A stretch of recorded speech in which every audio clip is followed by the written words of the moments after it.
Good day, Halifax. In today's video, we're going to talk about our second video in the estate planning series. We're going to talk about why executors are important. If you missed the first video on estate planning, look down the notes. We'll put a link to it down below, and you can watch that video as well. Today, we're going to talk about why executors are important. I'm Roy Thomas with Sutton Group Professional Realty in Halifax, seniorliving.ca. I'm sitting down today with Fred Perry from Hub Financial. Fred's going to talk to us a bit about estate planning. He works with people and a lot of seniors and helping them do some estate planning. So Fred, tell us a little bit about yourself and what you do. Yes, my name is Fred Perry, and basically what I do is I do work with seniors in the areas of financial planning, estate planning, and investment counseling at that particular time where we can help them. The thing is that when you look at the phase of what we actually do with 50 years of experience, it's a lot of people that we basically touch bases with, from people that are just retiring or what we call pre-retirement age, or people that are moving, that are in their seniors age and they need help. And that's what we're here to do. We're here to help them. We're here to provide the right type of tools that they need to take care of any estate issue that could come up. All right, so today we're going to talk about executors. So let's start with the first question. Who should be your executor? That's a good question. Normally they say family members, but make sure that the family member at least has some savvy about his or herself, that they can basically say, I can handle that if something happened to mom or dad or a brother and sister in the family. Okay, so if it's not a family member, who can someone pick? I would recommend highly a family member, like it might be an uncle, it might be a cousin, or it might be somebody completely outside of the family. They might hire their lawyer to do it. They might hire their real estate agent. They could hire anyone to basically be the executor of the estate, as long as they trust them. Okay, all right.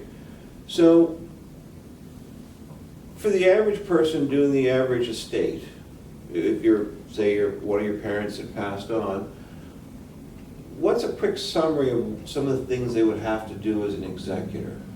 Well, first thing an executor would do would basically contact their family doctor and let their family doctor know. The next thing is the funeral home. Now, after the funeral home, now you start making what we call funeral arrangements. Then, the other thing that they have to do is start contacting all the institutions, like if they're on CPP, old age security, and all those things, they have to contact all those organizations to make sure that this person is no longer here. And then file their taxes, which is their terminal tax return. So that's the last tax return? Yes. Okay, so that would be done obviously the year after someone dies. Okay. Now I know I acted for my father as an executor when he passed on. And when you have to get a clearance letter after you file that final tax return. Maybe you can tell me a little bit what a clearance letter is. Well, a clearance letter is basically geared towards basically making sure that everything has been done in detail. Like MSI has been basically taken care of. No, I'm specifically referring to the clearance letter on the income tax return from Revenue Canada. Okay. That was the one I was referring to. That one. Once you file that clearance letter with Revenue Canada, she's done. She's done, because you have to file what they call a terminal tax return. Once that terminal tax return with the clearance letter, it's all done. So when you get the clearance letter back from Revenue Canada, that means that Revenue Canada is good with the final tax return? Everything's good. So then that's part of dispersing the final disbursement of the estate, is that correct? Right. That's correct. Okay. They put their stamp of approval on what you basically have done. So you don't want to file these, basically fund the estate, pay out all the executors, and then find out Revenue Canada feels they're owed more money. Well, that's right, because the executor would be responsible. So hence the purpose of the clearance letter. That's correct. Okay. And they also have what they call a grant that they have to get. So sometime the lawyer will recommend that you should purchase a grant, just in case money is spent in the estate that has to come back. Okay, to the people that are going to be receiving the disbursement the of beneficiaries. that money. That's correct. All right, all right. How long does it take to administer the average estate? For someone, if you're gonna step in and do it, obviously it's gonna vary from estate to estate, depending what the person has for assets and things like that, but what sort of time commitment is involved? Well, on the average, 570 hours. Some, if the estate is small, but if it's complex, you're looking at least 570 hours. So this could be a significant commitment on somebody's Yes. behalf. That's correct. Okay, all right.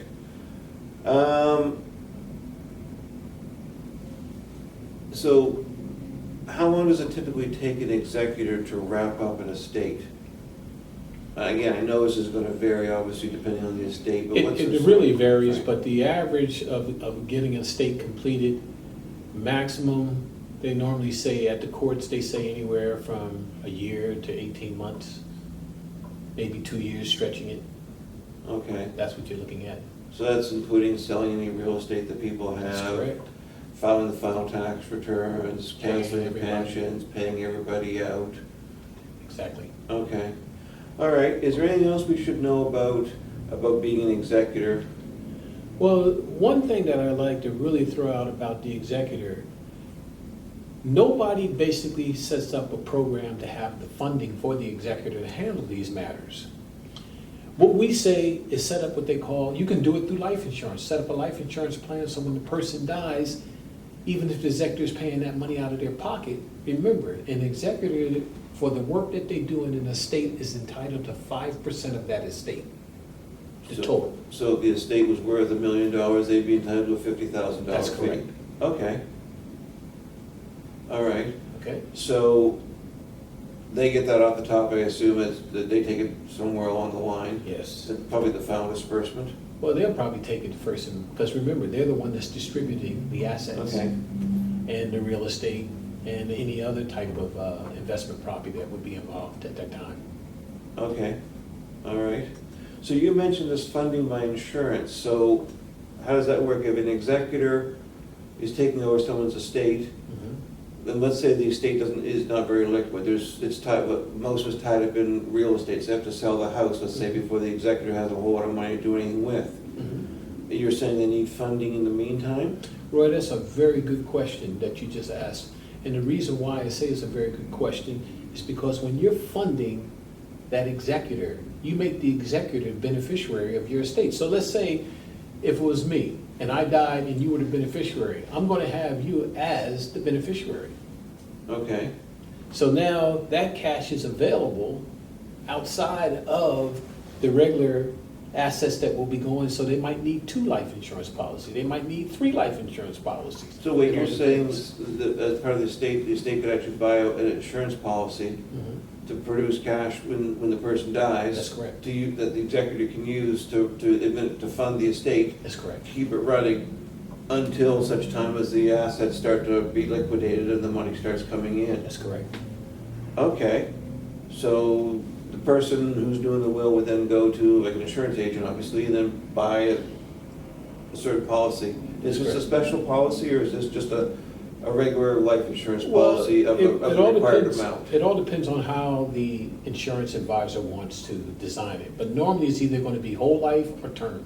And in estate planning, we normally recommend permanent insurance like a whole life policy. Why? It's because whole life is for your whole life, just like it says. Okay, but when we're talking about insurance here, what about this, if you're gonna buy a policy so that your executor has money to settle your estate, you just buy some sort of life insurance policy, and then you can pick whatever's appropriate for you. That's right, they can go Okay. term 10, term 20, term 100, or they can go permanent life insurance. Okay. All right. Okay, is there anything else we should know about executors, being an executor? I think that's it for now. Okay. Fred, if someone had any questions for you, how would they contact you? Yes, my name is Fred Perry.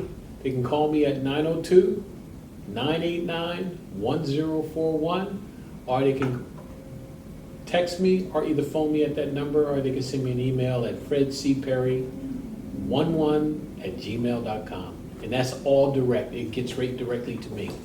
Perfect. We'll put, if you missed those, we'll put them down below in the notes. You'll be able to get Fred's information down there. Thanks very much. Roy Thomas from Halifax Senior Living and Sutton Group Professional Realty. If you have any questions, please feel free to give me a shout. You can reach me on my website, roythomas.ca, or call me at 902-497-3031. Thanks very much. Don't forget to subscribe and hit the like button below. Thanks very much.